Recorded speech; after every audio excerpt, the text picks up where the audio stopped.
Williams story.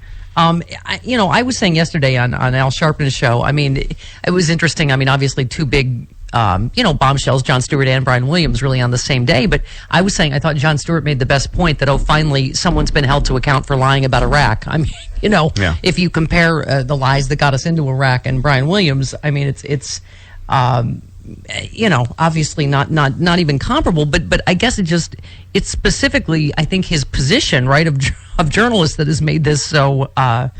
Jon Stewart was saying, there's a difference between when you're on what did he say, a show like, but like his show or Tonight Show, that it stimulates the applause section of your brain, meaning, right. Embellishing. What do you think?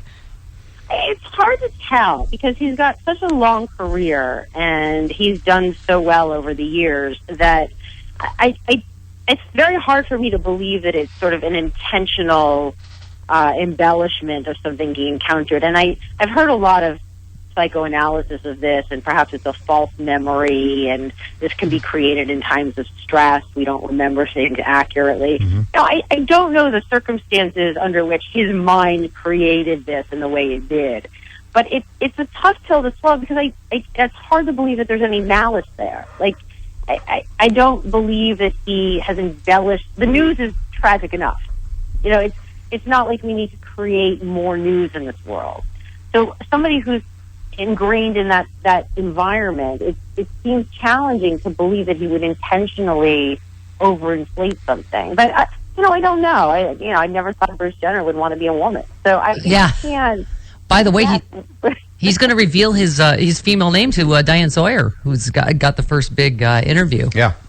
Ooh, there you go. Yeah. It's just hard as a journalist to understand why someone might do that. And I'm not saying he did or didn't in terms of intention, but it's just a hard thing to wrap your brain around, especially when you've achieved such a level of not only success, but high-profile success.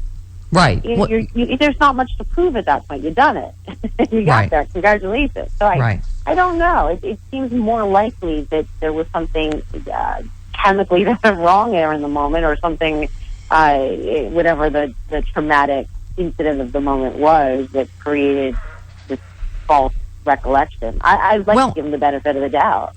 Yeah, I mean, unless we were talking about someone, you know who we mean. Well, I'll tell you off the air. But we've all had a pathological liar in our lives at some point where you don't know if that's it. I mean, there's new reports, Jackie, and like you say, I don't know what's true or not, but NBC reportedly has a dossier of Brian Williams' lies, investigating his expense accounts as well. So, I guess we'll find out. I mean, it seems like this was a pretty strong, the 6-month suspension was a pretty strong reaction. Like you say, if it were just misspeaking one time. Yeah, I mean, it does. And who knows how much of it was his agreement to help them out by stepping aside, too. Right. I mean, it's not like he's lacking for money. He can take a 6-month vacation and think about what he's done. But I just hard to understand. And maybe it's true. I mean, look, I don't know him personally, and nobody knows what goes on behind closed doors in people's lives. There are plenty of successful people who've reached the ranks of professional and personal success with a level of dishonesty. But yeah, but it is ironic, like you say. It is interesting in the case of someone that's already a network news anchor that is, it's one of like what three, that generally in news were the big jobs in America, and you go, why does that guy need to embellish his resume? It's like, I used to be king of Jordan. What? Yeah, you're already... To me, it sounds like he loved the applause. And, he went on all the Tonight Show. He's been on, Saturday Night Live and all that. He loves the applause. You don't see Scott Pelley going out there and doing all these entertainment shows and embellishing his career. Jackie, that was one of the oddest things, is that apparently he lobbied for the Tonight Show job, which is... Oh, did he? Yes. I missed that. Yeah. I mean, maybe that's it. Maybe you get... I mean, look, we all burn out, and, being a journalist is like any other job, and there's a lot of stress behind the scenes that you don't see. Mm-hmm. It's not necessarily conducive to strong relationships. The hours are weird a lot of times. It's a very high-pressure situation, and you never know what somebody's like behind the scenes. Until you're in Brian Williams' day-to-day life, you don't know what's going on. Well, this is Mediaite this morning, Jack. It says, if this report's to be believed, there's a lot of Brian Williams fabrications, like a lot. Yesterday's suspension stemmed from a larger internal investigation at NBC with enough findings to compile a full dossier and enough allegations to prompt an overview of his expense accounts. So I mean, this is what media is reporting, that there was a meeting between him, his agent, and the head of NBC.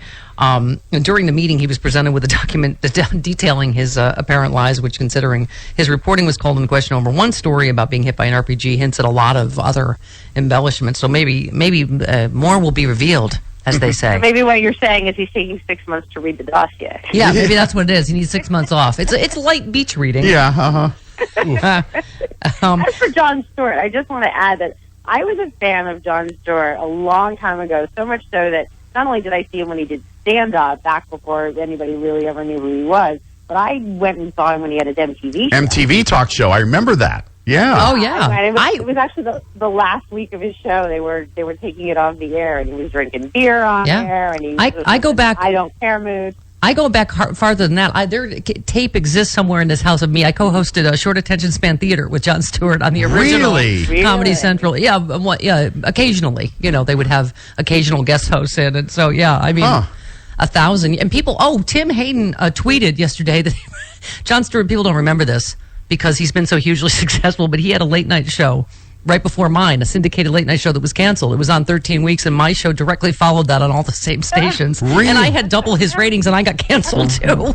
But he sort of went on to bigger and better things. Yeah, he found his niche. Yes. Yeah. Oh, and he's wonderful, and I would hope that this is now a next step in doing even more wonderful, powerful work, and like the film he did over the summer where he took that time off and film. He did the same thing for 20 years, enough already, and you want to go on and accomplish other things. That's understandable. Yeah, well, there was a speculation about that. Somebody that had interviewed him said he was so passionate about the film thing that that you're right. Maybe that's he wants to do something else. And it was a good film. I went and saw it. It was good. It wasn't earth shattering, right? But it was a very good first effort.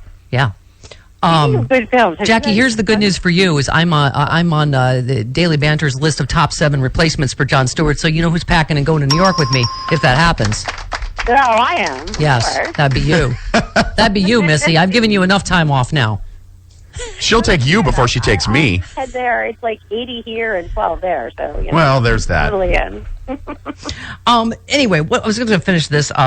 Interesting. Yeah, I mean, in this Mediaite story on Brian Williams, it just says sources at NBC say Williams' history of stretching the truth was well known, and NBC execs tried to curb his habits for the past decade. So we'll see if that's true. They're saying powerful voices tried to stop him, including Tom Brokaw, who implored Williams to stick to the facts. A lot of people, including Tom Brokaw, all said, let's be more careful here with embellishing.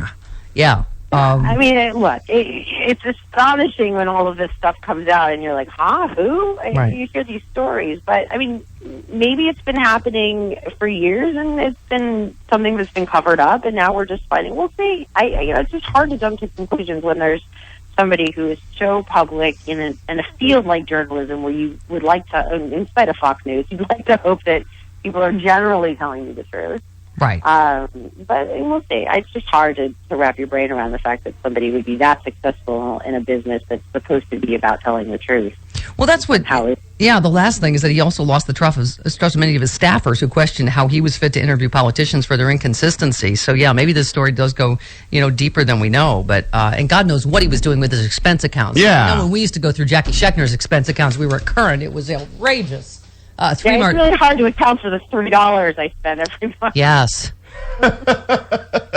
Like, wait a minute, you got the large muffin? How dare you? Although you guys did have a stocked refrigerator over there.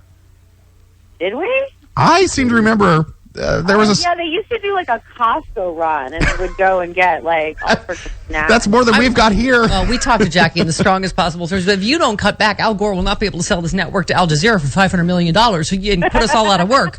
You better tighten your belt, Missy. You need to eat one less sun chip, or otherwise we're all going out of business. All right, 45 minutes after the hour, Jackie Schechner remains with us. We got a big healthcare story to talk to her about as well. Yeah, we do. 45 minutes after the hour, this port... Oh, that was trending on Twitter. Me taking over for Jon Stewart at the Daily Show. Thank you, Bob Seska. I think he started it. He did. And then I was up drunk flirting with him and tweeting. Drunk flirt tweeting. Are you still drunk? Yes, I am. Yes, All right. I am. Yes, I am. That's a good thing. It's going to be a good and Wednesday also, show. Do you have my cheesy butter commercial music? Yes. Well, that's what the hubbub is about. There's something more exciting happening even before the show starts. And that is... The Best of Stephanie Miller's Happy Hour comedy album is available for sale right now. Yes. What? Yes. It just went live on iTunes. Yes. Go get it on iTunes. Go get it. Go get it because, as you know, Sexy Liberal Comedy Album was #1 on iTunes, Amazon, and Billboard. Let's make that happen, people. Do it. Let's make that happen. Do it. And then Mom will be taking over at The Daily Show any second, I'm sure. Do it. As soon as we have the #1 comedy album Yes. once again for the second time.